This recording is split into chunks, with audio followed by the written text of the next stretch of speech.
Na majira ni saa sita saa Afrika Kati, ikiwa ni saba hivi majira Afrika Mashariki. Hii ni Baraka1 TV ambao uko unasikiliza, na mimi ni ndugu yako Rajab Akili Kabonga kutoka nchini Jamhuri ya Kidemokrasia ya Kongo. Tuko tarehe 12 na mwezi ni wa 3 mwaka wa 2026. Katika yale ambayo tutakwenda kuyajadili sasa hivi kwenye kipindi hiki ni kilichotokea Mikenge Minembwe, ambako magaidi wa M23 wameweza kukamatwa mateka na kujisalimisha mbele ya vikosi tihifu kwa serikali ya Jamhuri ya Kidemokrasia ya Kongo, na hali halisi ambayo iko inaendelea huko kwenye uwanja wa mapigano. Na pia tutazungumzia ambacho kiko kinaendelea Goma. Ukweli umebainika kuhusiana na ndege isiyokuwa na rubani iliyosambua nyumba moja jijini Goma na kuyachukua maisha ya mwanamama mwenye asili ya Kifaransa. Serikali ya Jamhuri ya Kidemokrasia ya Kongo imeweza kutoa tamko na hivyo kuweza kulalamikia M23 na kusema uchunguzi zaidi bado unaendelea kufanyika, na M23 wameweza kuandaa maandamano leo hii huku wakiwachukua vijana, kuwatoa kwenye magari na kuwaleta jijini Goma na kuwamwaga barabarani ili waweze kuandamana. Na vile vile maeneo ya Musenda tarafani Walikale jimboni Kivu ya Kaskazini, zaidi ya wanajeshi wa M23 40, wengine pia wamekuja kuongezeka. 40 ndio ilikuja mbele, kukaja wengine 40. Kwa hiyo wako zaidi ya 80, zaidi ya 80 M23 ambao wameweza kujisalimisha mbele ya vikosi vya uzalendo na majeshi ya Jamhuri ya Kidemokrasia ya Kongo, na hivyo kuweza kupokelewa na wananchi, na wako njiani kupelekwa sasa makao makuu Beni kwa ajili ya kutambulishwa rasmi kwenye na waweze kuwekwa kwenye mikono ya serikali na viongozi wa jimboni Kivu ya Kaskazini. So hayo na mengine, karibuni sana na tuungane wote kwa pamoja.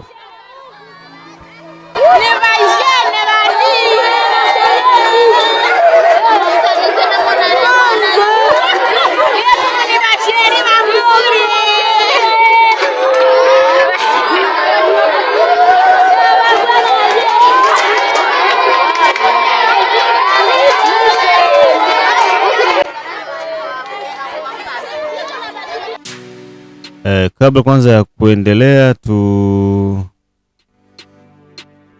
tutafutari kwanza, tumuone ndugu yetu hapa, alafu ndo tuje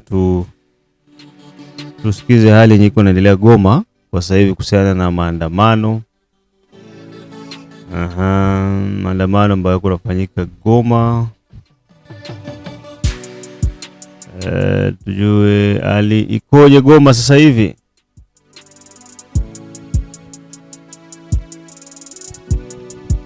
Maandamano watu sijui wametolewa wapi. Eti wanaandamana kupinga drone. Wanaandamana kukataa drone isianguke. Jamani. So huku tukiwa tunasubiria ndugu yetu ambaye yuko Goma aweze kutuletea taarifa kamili kutoka ndani ya jiji la Goma. Tugusie hili swala la hii ambayo imefanyika. Okay, naona tayari. Bwana salama bwana, karibu sana bwana. Huko hapa huko live kupitia Baraka1 TV. Mambo ni vipi Goma? Mmemkaje Goma? Goma tumeamka salama kidogo, japokuwa tuna wasiwasi aina mamashi zao zinakuwa wanafanya.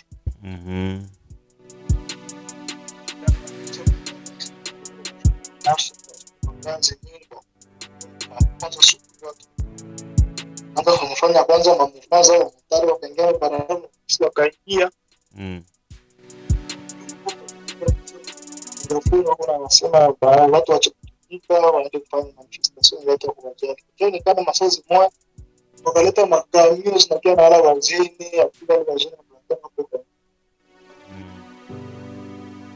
kana taka wale watu wazini wana ndio watu wadogo na washikizi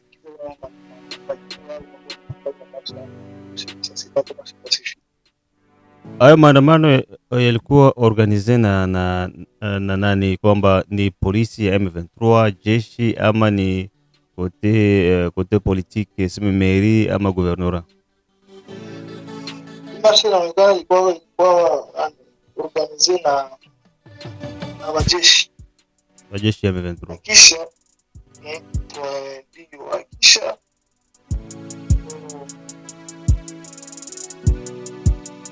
la polisi nayo ikaandika ile message ke batawashikiza wale watu na wale watu na watu wote waende waunge mkono na watumishi wote wanaotumika mkono waende washirikishane pamoja kufanya ile march, kusema mabombardement ifanyike mafro bombardement haipasifanyika mu ville de Goma haiko ville de Fro na selo na kizeke mu Kinshasa ndio ilibombarde vile, lakini jana habari tulipata ke nani abaje nani ya MONUSCO pekee walikuwa wanaongea, wanatuambia ke walifanya na uchunguzi walikia kuteli mabombardement ilikuwa ni drone ilitoka Rwanda, na pale sisi palikuwa na wengine watu wao walikuwa prepare wengine walikuwa pale kama watazimisha moto na kufanya ingine banani juu pale mambo yale kibambazi ile nyumba ilikuwa bombardia ile mama pale ulikana matrasi za masasi, ndio wanasema ile matrasi za masasi zilitoka nako tena wapi kama ni bombardement ilitoka Kinshasa. Sio uchunguzi wakagundua wakasema ni drone ilitoka Rwanda, na pale wakakosa deja watu yao watafanya maintervention kwa sababu watatoka kule mwenye.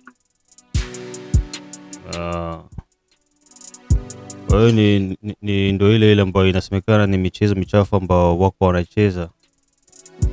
Ndio ni michezo michafu wako wanafanya tu juu ya masakre tu population kisha wazidishe Kinshasa.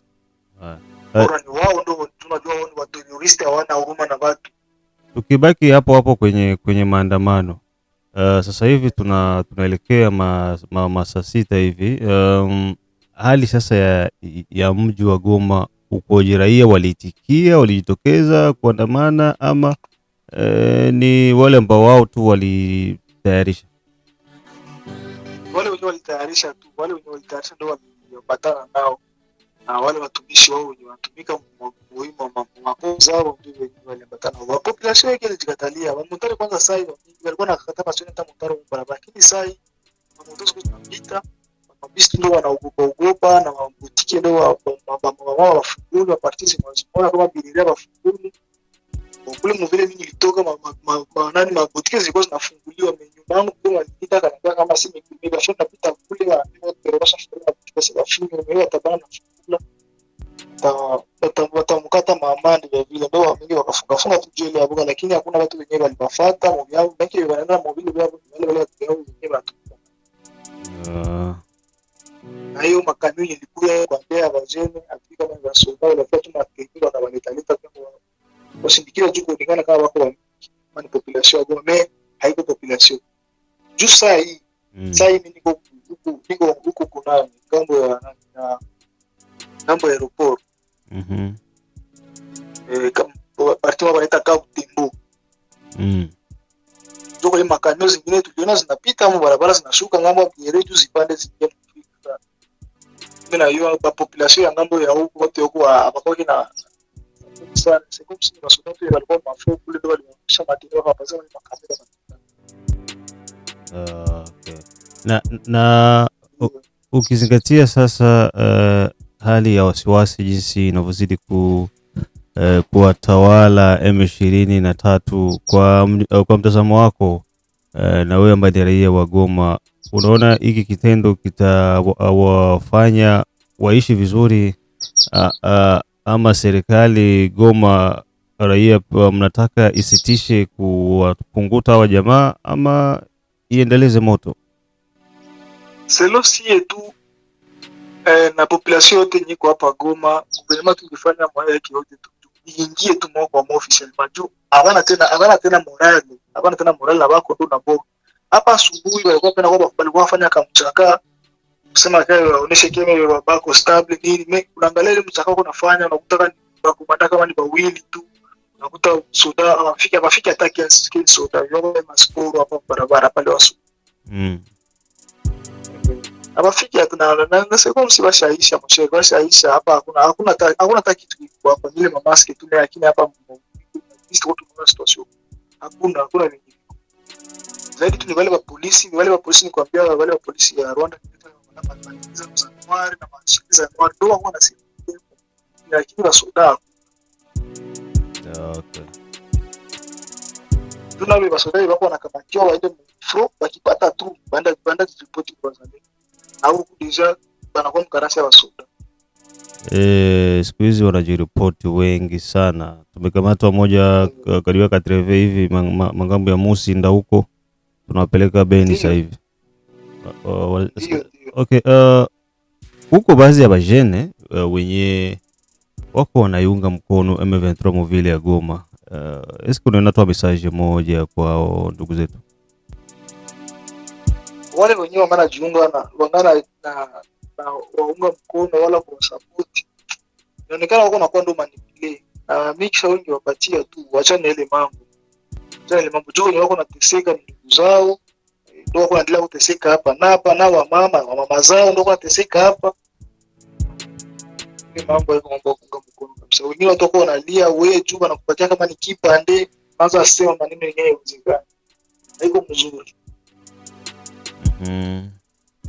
Na ukiangalia mzuri hata kuma sawa wanakuwa na banaoti watu wanafanya media zao. Ukiangalia watu wenye wazeni wanakamata wako wanapigia kuwasifia yani, ukiangalia tu hali zao watu kama ni wenye basha kunywa wale wanasha bali mzee tu mapoga na waambia mseni. Mimi nakushukuru sana, tuendelee kuwasiliana kuhusiana na hali yenye iko inaendelea Goma leo. Asante ndugu yangu. Haya.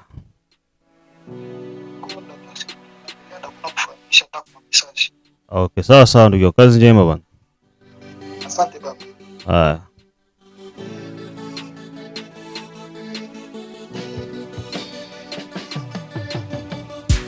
Haya bwana, hiyo ndio hali yenye iko inaendelea jijini Goma. Nafikiri taarifa zote tumezipata za uhakika kabisa. Kile kinafanyika Goma ni hiki hapa. M23 wamekamata makamio kama kawaida yao. Wamekusanya watu wao, hatujui kwenye wamewatoa, wamewaleta, wanawatia mbarabara. Haya, mwanze kuandamana. Mwanze kuandamana. Haya, ndio wao wenye sasa hivi unasikia wako wanaandamana huko ndani ya jiji la Goma, lakini kiwalisia kabisa asilimia kubwa ya vijana, ya kina mama, ya watoto wa Goma, wale wenye kuwa na moyo kabisa mkunjufu, moyo msafi, wenye kuwa na mapenzi na nchi, wale wala hata hawakuweza kushiriki katika haya maandamano kwa sababu wanajua ni maandamano yenye yako manipile. Lengo la M23 ni nini? Wanasema wanapinga bombardement za drone za FARDC, na hivyo wanataka serikali ya DRC iweze kuacha mashambulizi ya drone. Hicho ambacho wao wanapinga. Haya, tungoje tuone kama hii manani yao itazama tunda. Tukibakia huko Goma, majeshi ya Jamhuri ya Kidemokrasia ya Kongo kupitia msemaji wa serikali ya DRC Bwana Patrick Muyaya, serikali imeweza kukanusha, kwanza kukataa kuhusiana na bombardement yenye ilifanyika na Goma, na kusema hiyo wala haihusiani na majeshi ya FARDC, na tunajua manipulation ya Rwanda na basi pletif yao M23 gisi wanafanyaga mitego zao za hovyo, na sisi kama serikali hatujahusika na hiyo bombardement. Badala yake tunafanya uchunguzi ili tuweze kujua kiukweli hayo mambo yametokea wapi, na baada ya uchunguzi uliofanyika wa awali na vikosi vya MONUSCO jijini Goma vimebainisha kwamba hiyo drone ambayo ilipiga ilitokea Rwanda. kutoka kwake Rwanda. Kwa nini ilisible huyo mwanamama? Huyo mwanamama alikuwa anafanya kazi na UNICEF, na hivyo alikuwa na wachunguza kuhusiana na hali yenye iko inaendelea jijini Goma kwa M23 kuwatumia watoto kuwaingiza jeshini, na hivyo kuviole ile makubaliano ya kutokuintegre watoto jeshini, na kitendo ambacho pia M23 iko inafanya kwa kuwanyanyasa watoto wadogo. Kuanzia watoto wa kike wananyasika, wanaingizwa, wanatumikishwa kingono, wanaingizwa jeshini kwa nguvu. Unakuta mamimba za watoto wakiwa jeshini, kama tulivyonaga wale makomando wao, wale wazee kina mama wao kisi ni wajawazito, wanapigwa mamimba na wako formation chanzo na Rumangabo. Sasa kuna siri kubwa nyingi ambazo zilikuwa zishakusanywa, ndio wakatumia na fursa hii kusema pana, huyu mwanamama ana siri zetu nyingi, kwa hiyo cha kufanya ni kuweza kuondokana naye. Na kitu ambacho unaweza kujiuliza, kama wanasema drone ilipiga kwa ile nyumba ya huyo mwanamke na kuchukua maisha yake, okay, ukuta unaonekana uko na alama za risasi, kwamba risasi zilipigika pale. Sasa hizo risasi zilipiga zilitokea wapi? Hizo risasi ambazo zimetoboa kuta zilitokea wapi?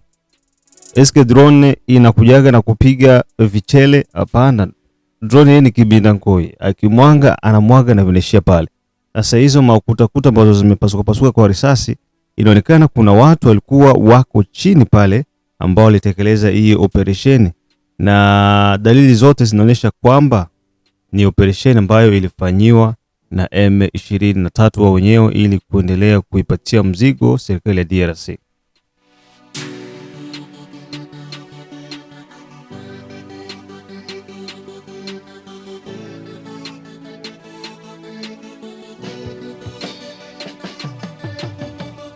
Aya, tukiachana na hilo swala,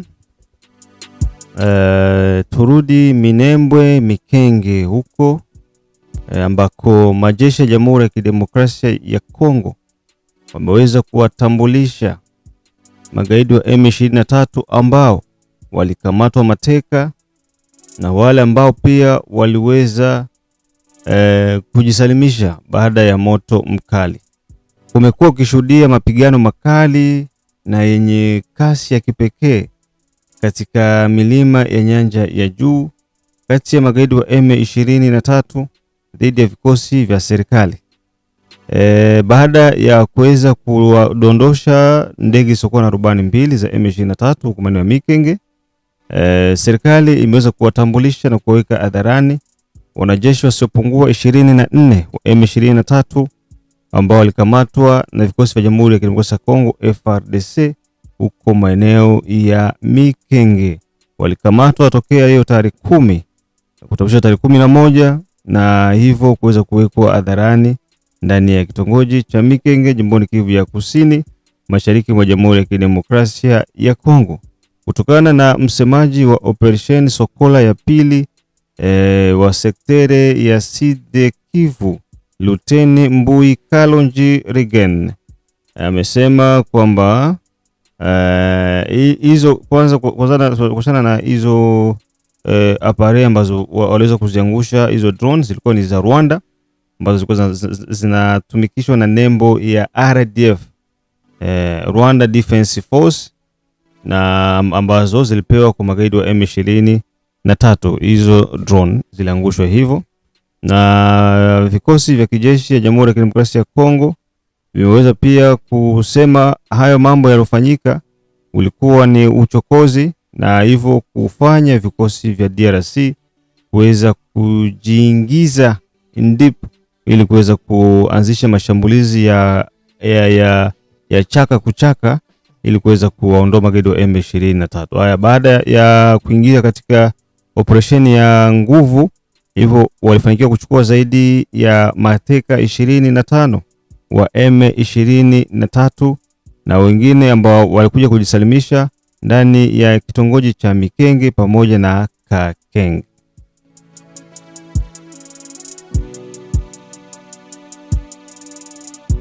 Kutokana na sheria za kivita, mateka haruhusiwi kufanyiwa jambo lolote baya, badala yake anafuatiliwa na kanuni ambazo zimewekwa za kiserikali.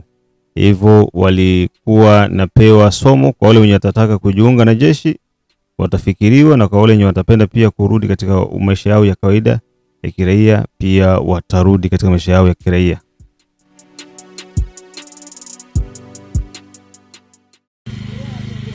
Nilishapona kutoka kule, mnatoka kushida kukifo, ili mnataka kupona bandugu yenu kwa lezi. Sawa? Hapa tuko FARDC. Kwani mnaona masura hapa? Tunaona FARDC. Hakuna vya grave. Tunawapokea karibu kwetu. Tutaenda kuonana na wakubwa ya FARDC. Atawapokea. Mwenye ataona kama anapenda afanye tu kazi ya jeshi atafanya. Atapenda ende kijijini, sawa, mzee alishakomala, anaenda kwake, anaenda pumzika mfamilia.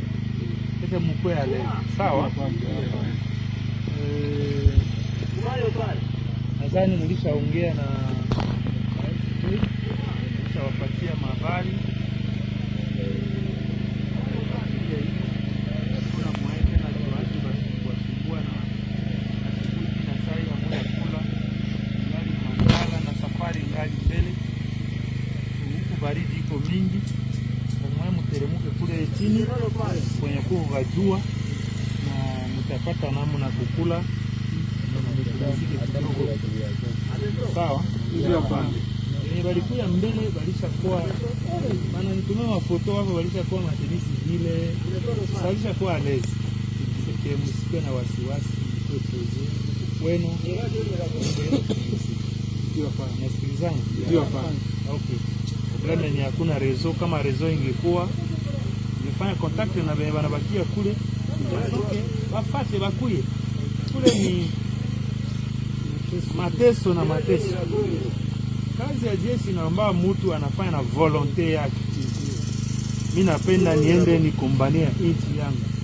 Natoka raporo ya commerçant banakutana naye munjia alipita hapa, kamata silaha. Mtoto ya masomo pita hapa, kamata silaha. Haiko mzuri. Sawa? Ndio hapa. Courage, félicitations parce que kuamua kusema tutoke tutembee usiku tufike hivi ni kujitoa. Wengine wanaogopa, wanawasikia pale ono watatuua, Barundi. Hivyo wanabadanganya kule Barundi watabaua hivi na hivi. Hapa hakuna vya Barundi, ni FARDC na tunawapokea. Wenye batakuya wanafuata tutawapokea. Sawa? Ndio. Okay.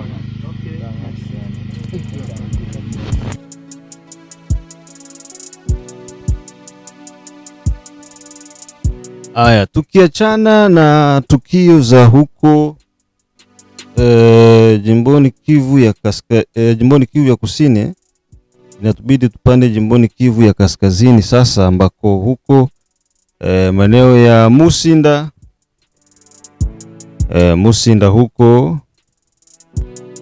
Musinda kuliweza kukamatika wengine magaidi wa M23 na hivyo kuweza kutambulishwa kwa serikali ya DRC. Mwanzo kwanza kulikamatika watu 40. Hivyo wananchi wakajitokeza na kutoa support yao, kuona kwamba wanafurahi kuona wana wapotevu wanarudi nyumbani. Ndio maana ya watu kushangilia. Watu wanashangilia kuona kwamba ndugu zao ambao walikuwa wanapotea wanarudia kupale. Ni jambo la heri, ni jambo la kupongeza sana. Baadaye pia wengine 40 pia wakaja. Kwa hiyo jumla ya wote ni watu 80. Na kwenye kuko 80 ina maana kuko na zaidi pia. Unaona kwenye kuko watu 80 kuko na zaidi. Na inavyosemekana kwamba wengine pia bado wako wanakuja kujisalimisha. Na hiki ndo kinaendelea kuvuruga na kupunguza kwa kiwango kikubwa idadi ya magaidi wa M23 huko kwenye uwanja wa mapigano. Iko ni ndani ya tarafa ya Walikale jimboni Kivu ya Kaskazini, kitongoji kinaitwa Musenda, na hivyo wako njiani kupelekwa makao makuu Beni, ambako watatambulishwa mbele ya gavana wa jimboni Kivu ya Kaskazini, bwana Kamanda Generali Kakule Somo Evariste.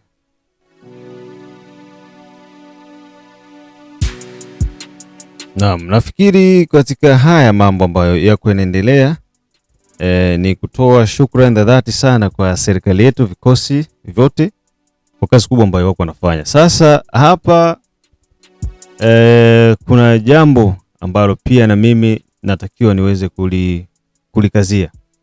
Siku zote unajua ndugu zangu, vitu kama hivi vinaomba kuwa na vizungumzia mara kwa mara. Tunarudi Uvira sasa.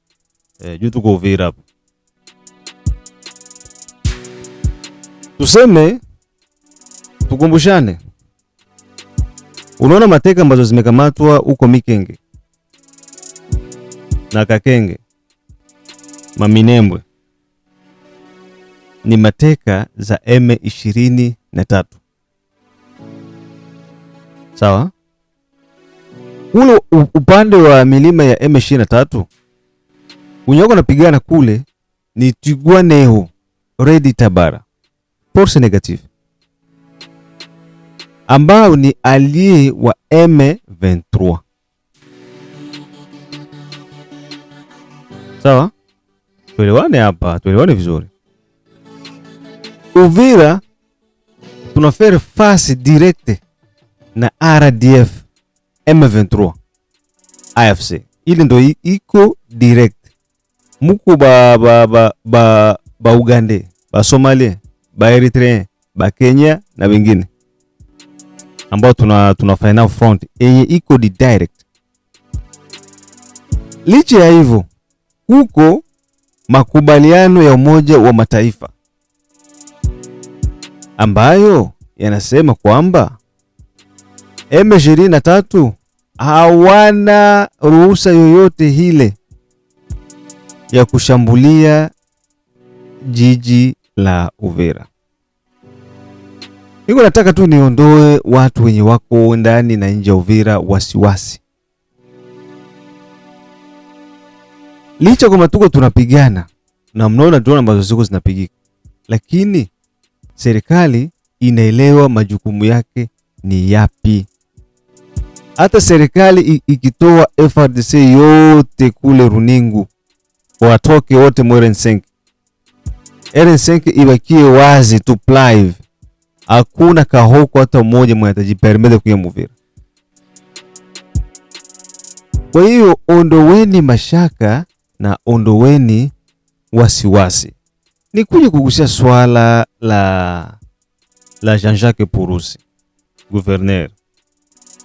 Jamani, Jean-Jacques Purusi c'est un civil. Ni civil.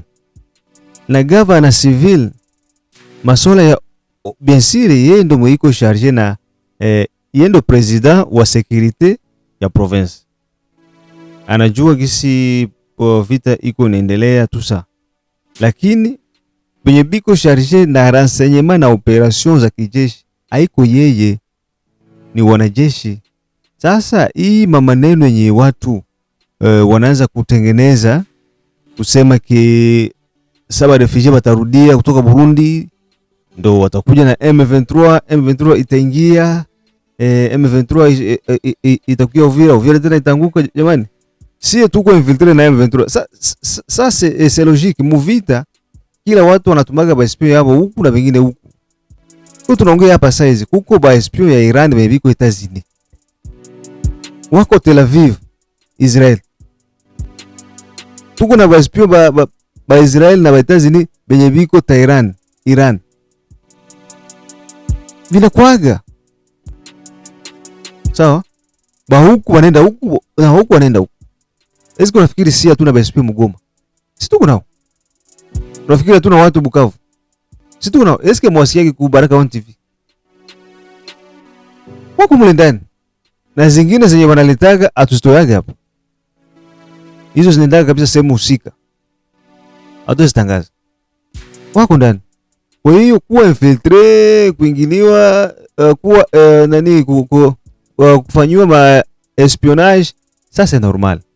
Lakini tuache kutombe mu manipulation yenye watu wako na create sasa hivi ya kumpatia kiongozi wa jimbo wanachashaki Purusi kwamba Purusi amekuwa akishirikiana na M23. Purusi anataka kuangusha jiji la Uvira. Purusi amekula rushwa. Jamani, amekula rushwa, wewe ulikuwa naye? Amekula rushwa, wewe umemwona akila hiyo rushwa? Tusitombe mupieje za enemy, tusitafute division kati yetu. Hiyo ndo kitu yenye adui anapendaga, kutudivize, kuchonganisha watu. Sawa? Kwa hiyo tuache kuangukia mwile mtego. Kikubwa hapa ni sisi taifa tuungane kwa pamoja, tukae kitu kimoja, na yeyote mwenye atasaliti anajulikana, atashikiliwa sheria. Uwezi saliti inchi kisha ukose ukamatika, utakamatika tu.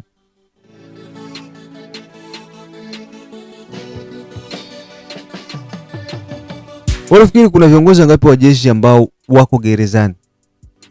Wanasiasa wangapi ambao ni wasaliti wako ndani na wengine wamekimbia nchi kabisa? So, ingelikuwa sema Jean-Jacques Purusi alikuwa na chembe ya usaliti kama haiko tena Uvira, kama iko ndani zamani, ama kama shakimbia. Auone baadhi ya viongozi hapa Uvira wenye walikuwa na chembe ya usaliti hawako tena Uvira. Hadi leo wengine wanakuambia kwamba wako wanatibiwa nje mpaka leo. Hajulikani wanatibiwa wanaendelea vipi, wengine sijui hadi leo hii hawako tena. Wenye walikuwa na kachembe ka usaliti. Sasa lakini kwa raia kama vile governor Jacques Purusi, yeye ni raia wa kawaida, ni autorite, lakini ni civile simple. Masuala ya kivita haiko mkichwa wake, na tusimpatie charge ya kuangusha vile ya Uvira. Yenye mtajua ni kwamba Uvira iko protege zamani. Uvira haitaangukaga tena. Uvira ni fasi iko strategique, très strategique. Strategique moya jamais. Uvira chini bu haitaangukaga tena Uvira. Hapa hivi ile mambo ishapita na wakati ishaisha. Kwa hiyo tulizeni mawazo fasi moja na tuache ile kusikia. Niko nasikia maudio watu wanatuma, wanakutumia, Rajabu sikiza hii hapa. Na Purusi anafanya hivi. Bwana. Ima maudio za kutuma tu mwezi ziko zinavurugisha watu. Ndio sasa hivi niko nasikia pia kuhusiana na monima ya Fizi. Ule mkulima pale ni baba yake ya nani ya Sami Karonji Badibanga. Unasikia? Kama ni baba yake shida iko wapi? Haiko Kongole. Unaona? Kwa nini ati baba yake? Sasa ni sanamu, eske ni baba yake? Uko na uhakika gani? Ndio maana nawaambia ndugu zangu, hili swala mimi sitalikalia kimya. Lazima niende niangalie, je, kweli ni yeye ama sio yeye. Unaona? Kwa hiyo tuache kuwa tuna create mapanike mu watu na kuleta madivision mu watu yenye aina maana. Gavana wa Kivu ya Kusini yuko pale na yuko nafanya kila jitihada ili mambo wakimbizi warudie. Na kitu kenye mtajua ni hivi, Purusi hana droit ama hana pouvoir ya kurudisha wakimbizi wenye walikimbia. Yeye cha kufanya ni kujaribu kuplay tu, anaomba serikali centrale ile ndio iko na budget ya kurudisha wa refugee na UNHCR. Serikali kubwa inakaa chini, inafanya maevaluation, inaona wakimbizi wanaweza rudia, tuanze kuwarudisha. Wakiona situation haiko bien, hawezi rudia huku, wabakie kwanza kule, na wanabakia kwanza kule. Ukiona wakimbizi wanarudi, na maana serikali centrale imekubali wakimbizi kuweza kurudia. Ndio maana utakuta wanaanza kurudi, lakini msimpatie mzigo baba wa watu Jean-Jacques Purusi. Haya, wanatukutana majira ya saa 9.